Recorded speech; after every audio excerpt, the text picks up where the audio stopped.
Yeah, yeah. Ladies and gentlemen, welcome to another episode of Extra Time TV. This is Andre Sooklal. The World Cup has everyone all over the place. You know, fever, stress, whatever you can think of. But joining us today, all the way in Qatar, it's James Baird. How are you today? I am very hot. I mean, I actually enjoy my day off. You can see the sunshine. You can see the great views in the background here at the Sheraton Hotel in Qatar. But looking forward to talking about football and getting back to it tomorrow. Haters will say it's fake, folks. Hashtag. So we're going to get straight into the football. But of course, folks, just to remind you, we'll be down at Sooklal and Bunty's. James will jump on his private jet from that lovely beach he's on and fly to Trinidad. And we'll do our show with Kevin. Hopefully this time around, I don't know. There was some hilarious footage of me losing my mind in the last game. It's probably going to be just like that again.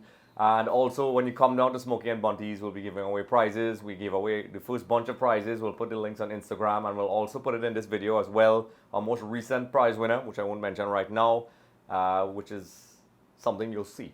So moving along, we're going to head straight into the game, James. Argentina take on Croatia.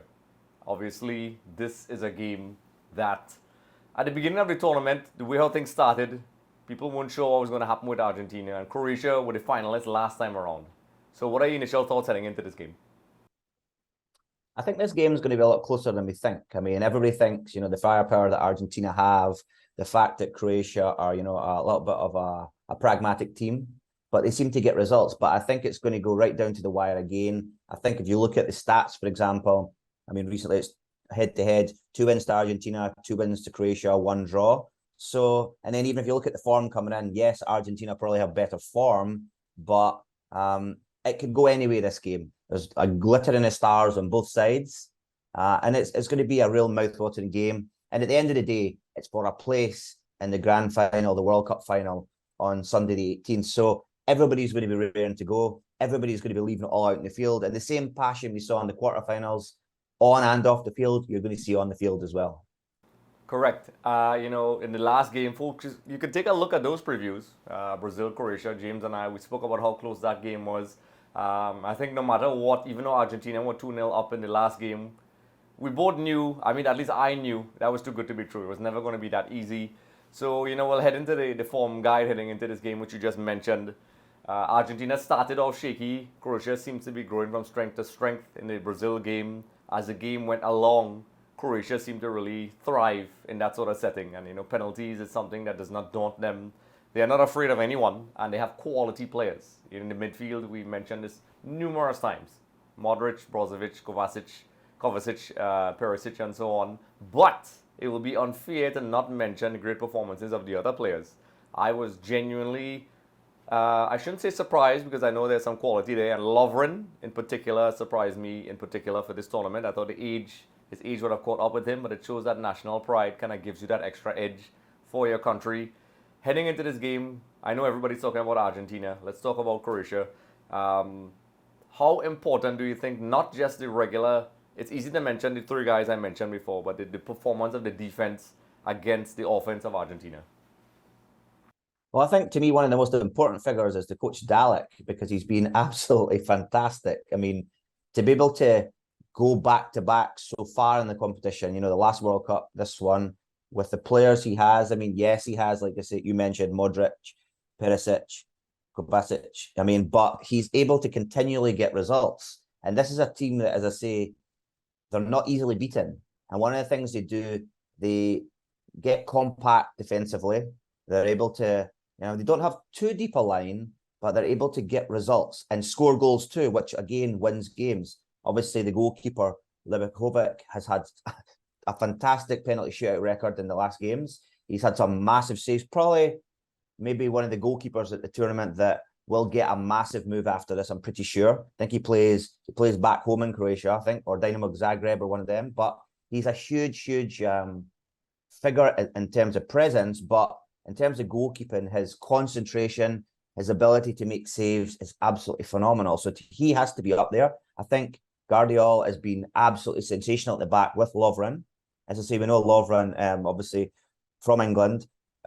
Sosa, to me, has been, a player who's came in and done very well as well at left back. He's keeping, obviously, out Barisic, who plays for Rangers. who I would love to see a little more, but Sosa's been so good. And then, as I say, Perisic and Modric have been phenomenal. The fact that Perisic can play defense sometimes if he needs to, he can play further forward, he can help in the attacking elements of the game, the defensive elements. So it's a complete team, and we have to really give them a lot of credit. And it's a team that cannot be overlooked. This is a team that could go on and win the tournament. Yes, and I said that in particular because I always maintained at the last World Cup, Croatia, particularly in the final, even though France won, that handball decision against Perisic. Folks, you could take a look back at that. I had a very huge discussion about that where it I think France would have probably won anyway, but I mean, decisions like that do affect the outcomes of games overall. Croatia could have easily won that 2018 World Cup. That's how comfortable I think they were. And I think if I remembered correctly, Perisic scored in the final. I could be wrong. Folks, you can let me know in the comment section below. But they are a quality team. Before the tournament, off camera, I was telling people Croatia is a team that I think Dalic as well highlighted. That this is a team that's capable of going really far. I think you said it, James, and he did not step down because he had so much confidence in this team, and they're showing it. Brazil, I mean, we're not going to do a reaction. We have a reaction video to that. But Chiche and his men looked, I think, legitimately more and more frustrated as the game went along, and Croatia looked comfortable. But, speaking about the midfield area, it's hard not to mention these guys, but Brozovic, we know Modric as well, we know what he's capable of. But I think it's and Inter Milan fans will know this, the performance of Brozovic is very important, I think, for how much freedom Modric has to run around, float around, do those passes that he does, find those spaces, even control the game. And while he's up there in age, his footballing IQ is very high. And he knows how to calm things down and handle things in the football game. I'm even looking at an Opta map here. Brozovic in the last game had 96 successful passes, 13 unsuccessful, and his accuracy was 88%. And he loves those looping balls in the back. He's not afraid to get stuck in. How do you think Brozovic versus maybe the midfield of DePaul, McAllister, and possibly Enzo Perez will be able to handle this test? I think it's going to be an epic battle, like a battle of two heavyweight boxers. I mean, Modric and Brozovic have been absolutely phenomenal. I think Brozovic is in a sense the natural successor to Modric, although he's also not the youngest himself. But I think the one thing with this Croatian team is, in transition, they could kill anybody. Yeah. Because people think, that they're this rugged team who grind out results. But actually, when you watch them go forward, they don't always commit huge amount of players forward, but they get the right players at the right time forward, and they're able to punish teams. And that's all credit to Brozovic. He sits and kind of dictates. He's like the general there at the back, squeezes them forward, gets Modric on the ball, and he allows the players to go forward while he's also, making sure defensively they're organized. So he's a phenomenal player for them, and he brings other players into the game. And as you say, he has a phenomenal range of passing. Correct. So, I mean, it really, really solidifies what they have in this team. Correct. And, the reason why I brought this up, that's exactly why. I think Croatia, this might sound harsh, but I think it's lazy analysis by other people to say that they're rugged and they grind out results because, yes, that's part of their thing. They have the mental toughness and discipline to see things through, but they have some very talented players and they play lovely football, and they also are calm enough when they calm things down and play rough if they have to. To me, before we head into the Argentina side of things, I think in the middle, Brozovic and Kovacic will be very important because Kovacic as well is another player. He can play from deep. He did it in the Inter Milan days, he did it at Real Madrid, and he's doing it at Chelsea, where he has the ability to track back, win the ball, attack, from the defensive zones and so on, and actually go all the way up into the offensive zones, break through those lines. His final ball, though, maybe is one criticism that a lot of people may have. Kevin and I spoke about this. People who know him know this. But his energy in the midfield will be key, I think, to possibly trying to neutralize Messi a little bit and not give him the space he will need. But then, when you free Messi, I think this version of Messi, and we'll jump to Argentina now in a smooth way, this version of Messi seems to kind of thrive and drive and pull at players towards him. It almost seems like that's his game plan. It's very Riquelme-esque.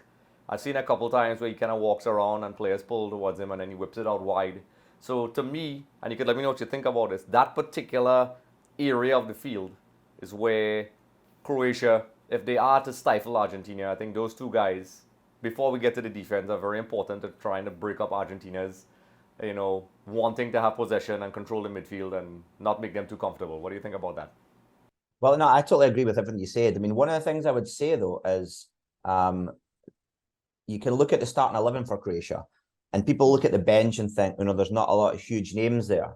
But one thing I've noticed in the previous games is the players who come on give just as much coming onto the field. So, for example, you look at their bench and they have Vida, big defender, excellent player, not played much in the tournament, but you've got guys like Orsic, Livija, Budimir, Meher. All of them have came on and played fantastically for Croatia. And I think this is the one thing from a coaching perspective or a tactical perspective, these players step up too.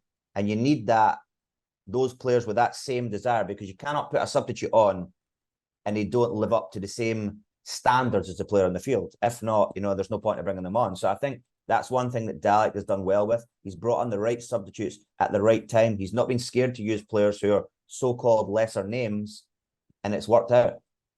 Yep.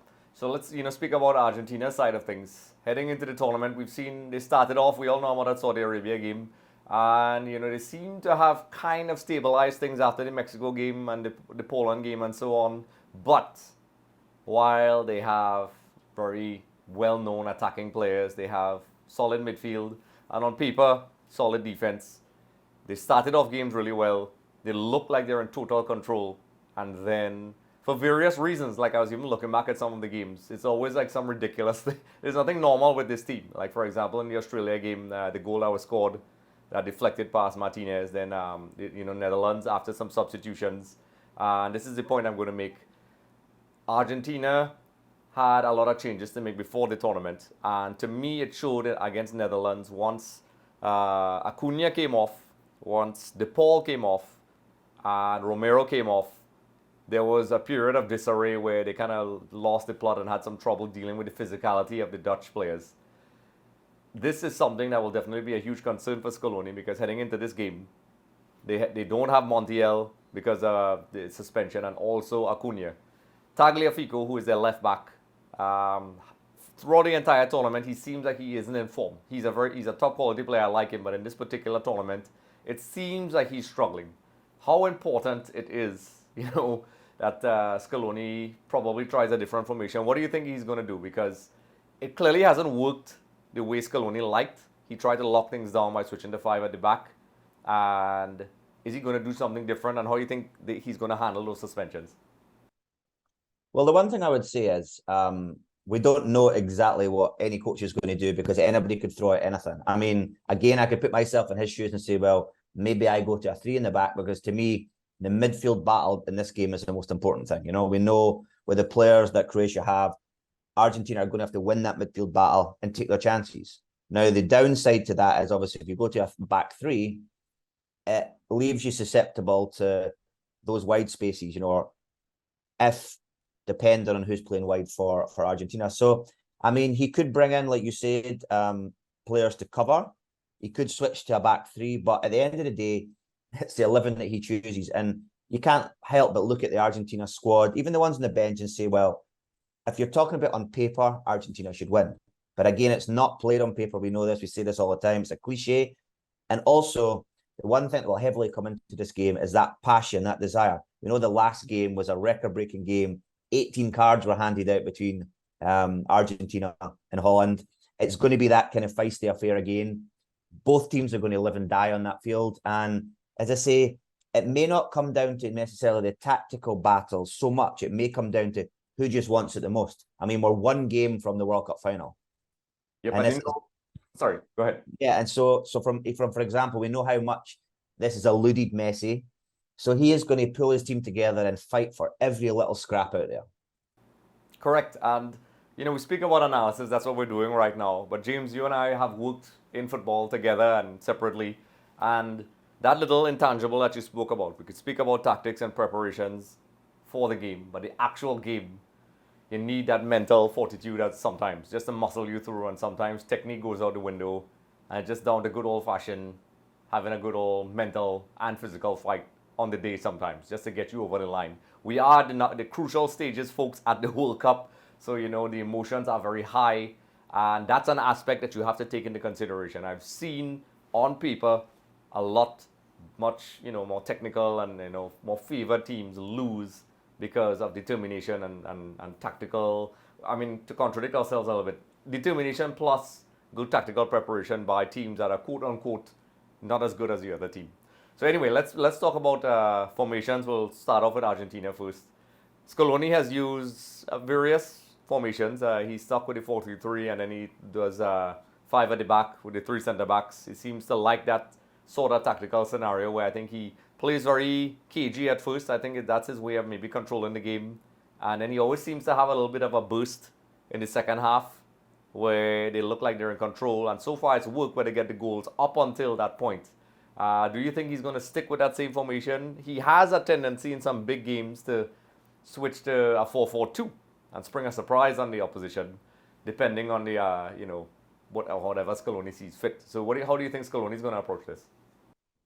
I think in this game, he will definitely go with the 3 centre-backs, whether he goes with a more conventional 5-3-2 kind of thing, or whether it'll be more of a 3-5-2 in terms of allowing players to go forward. I think one of the keys is obviously he wants to get, this is a game that Messi is going to have to really be his best because, as I say, people are underestimating Croatia, I think. And it's something that Scaloni will not want to do because Croatia can hurt them. But in the same respects, there's so much talent in the Argentina team. So I think he'll probably start with the 5, which, as I say, is the 3 centre-backs, allowing to basically the first 25 minutes, first 30 minutes to make sure they're in control.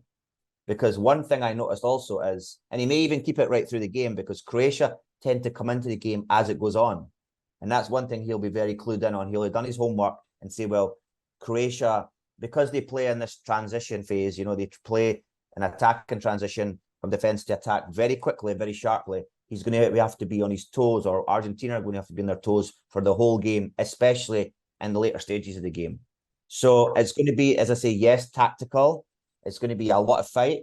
And as I say, the big players are going to have to keep their head. We know Martinez, he has a hot head, fantastic goalkeeper, been phenomenal in the tournament, but we know there was a lot of talk off the field between, what happened in the Dutch game.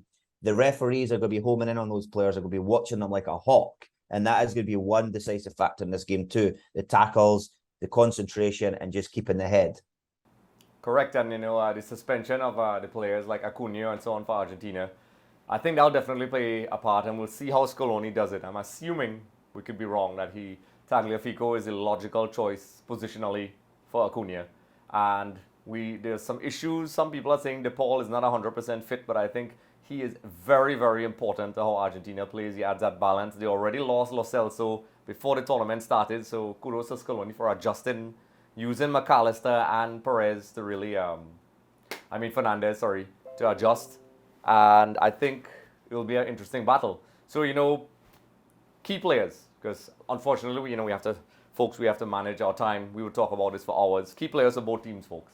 So, James, let's hear your key players for Argentina and key players for Croatia. Or key player then. Let's just do one player. All right, from Argentina, the key player, I'll give you 2, sorry. It's going to be Martinez and Messi, because from the back to the front. So they're both going to have to be in their game. And then when you go over to Croatia, again, it's going to be Livakovic, the goalkeeper, who's been phenomenal. And again, I can't look past Modric. I think he will last out the game. He is an older player, but I think between those 4, they're really going to dictate the pace of the game and probably dictate the outcome as well. Excellent. And for me, Croatia, Brozovic, and I hate to say it because it sounds cliche. I'm not going to say Modric because you said it already, because it's hard to narrow down one player. I kind of put myself in a corner. Brozovic and Perisic for me for Croatia. I think Perisic's ability to maraud up and down the left and cause some problems to the Argentine wing backs will be key. I've seen him do it for Inter Milan for years. Tottenham, not so much. And for, Argentina, obviously Messi is the guy, Martinez. But I'd also like to highlight that left side of defense for Argentina. I'm curious if he does pick Tagliafico. I think that person on the left side has big shoes to fill. I think that's the one area I've seen that's pretty weak. I wouldn't say weak, but as a bit of a vulnerability for Argentina. So I'm kind of cheating a little bit by saying a couple of players, but I would say Rodrigo de Paul, Messi, and whoever plays at left back will be the three key players for Argentina. But let And me ask you this, Andre. Sorry, I mean, sorry to butt in there, but I know the games have went to penalties in the past. yeah, If this game goes all the way, I mean, do you feel confident as an Argentina fan? Because obviously, yes, you have Martinez, but you've got to look at Livakovic, the goalkeeper for Croatia. Does it worry you if it goes down to the wire, or do you feel confident enough in the big stars that Argentina have to go on and win it in a shootout? I hate penalties. I never like them. Um, every time I watch them, I die, folks. You can look at those videos. As you said, penalties are like a flip of a coin. Anything can happen. So I won't say I'm very excessively confident, but Martinez does give me a little bit of the confidence you will need. But you also need your strikers to perform. So I would say I am quietly confident, not 100%. So I try to avoid that if possible. I would hope that Argentina would win as an Argentina fan. As an analyst, I think, looking at Martinez, his form, and also Croatia's goalkeeper, anything goes in that thing. In fact, Croatia look comfortable. They're not afraid of penalties. So it's probably the two best shootout takers facing each other, I think. What do you think about that? Well, that's the reason I asked it, because to me, it's probably the one game, no disrespect to you, because I know you'll be petrified if this happens, but if it goes to penalties, it's probably the best two teams to beat in a penalty shootout because they were consistent. Their goalkeepers came up big with saves, and the players, even the young players, for example, I remember Orsic came on and scored one of the decisive penalties as well. So they have that confidence. So to me, if it was to go to penalties, it would be the most exhilarating. It may even go to 11-10 or something, some huge number, because it is such two good teams that obviously prepare for penalties and are organized for it too. Right. So, folks, James and I, we love football. We could talk about this for hours. So, we're going to go down to our predictions. I'm just going to give some stats from Opta. This will be the third World Cup head-to-head match between Argentina and Croatia. The first one, Argentina won 1-0 in 1998. I actually remember that game. That was crazy. That's one of my favorite World Cups, by the way. Folks, you can let me know what your favorite World Cup is. I love 98, even though the Dutch broke our hearts in 1998. Croatia won 3-0 in the 2018 edition. I try not to remember that one at all. That was horrible. But we all know about Caballero's ridiculous attempt of a chip, and eventually Portugal ran away, and Argentina had a nightmare of a tournament that time around. So we'll see how it turns out this time. James, there's even some more cool stats before we move ahead in terms of the predictions. According to this, Argentina is favored to win. According to Opta stats, 54.1%. Croatia 19, which I think is a little bit unfair, to be honest. And then the remainder is a draw. So, James, what is your prediction? I'm going to go against the wire. I mean, I think, honestly, if you go with your head, yes, Argentina probably just scrape it as favourites. But I think, as Croatia have done all throughout this tournament, all throughout the last tournament, I have a gut feeling they're going to just pip it, maybe a 2-1, maybe in penalties as well. So I'm going to go for I don't want to say the underdog because they're definitely not the underdog, but I'll go for Croatia just to go against you as well. So, like, folks, I try to go into analysis mode, switch the fanboy off. It's going to be a very, I hate to say, it sounds so generic to say it's going to be a difficult game because they're all difficult. I think it's going to be Argentina's biggest test yet. They are not going to have it easy. I think there's going to be a lot of nerves on display because of the nature of the game. One game away from the final. Also, Argentina lost a key player in Acuna. So I think that gives Croatia a little bit more of a chance than they may have had than like if Acuna was playing. So I would say it will be a very close game. It's very possible it may go down to penalties. If Argentina is not careful, they could lose this game. And I think as it stands, based on experience, and also Croatia doesn't have any notable injuries, Croatia has a slight edge. I can't believe I'm saying this. So that's my genuine opinion. Of course, as an Argentina fan, I hope they win. Argentina is more than capable of winning. They could easily go on and have a perfect game because they are capable of playing like that. But I think as it stands, my brain is telling me Croatia looks comfortable. They look calm. They don't seem to be afraid of playing any big team. And it looks like Croatia, I think, has a good chance of winning this. So that's my analysis response. As a fanboy, I think Argentina can win it. So I kind of cheated there. I answered as an analyst and a fan of the team.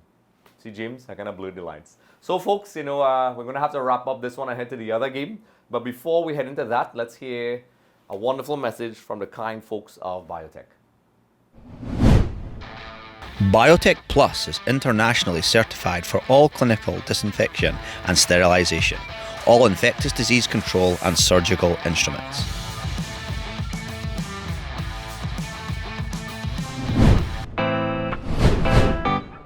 Yeah.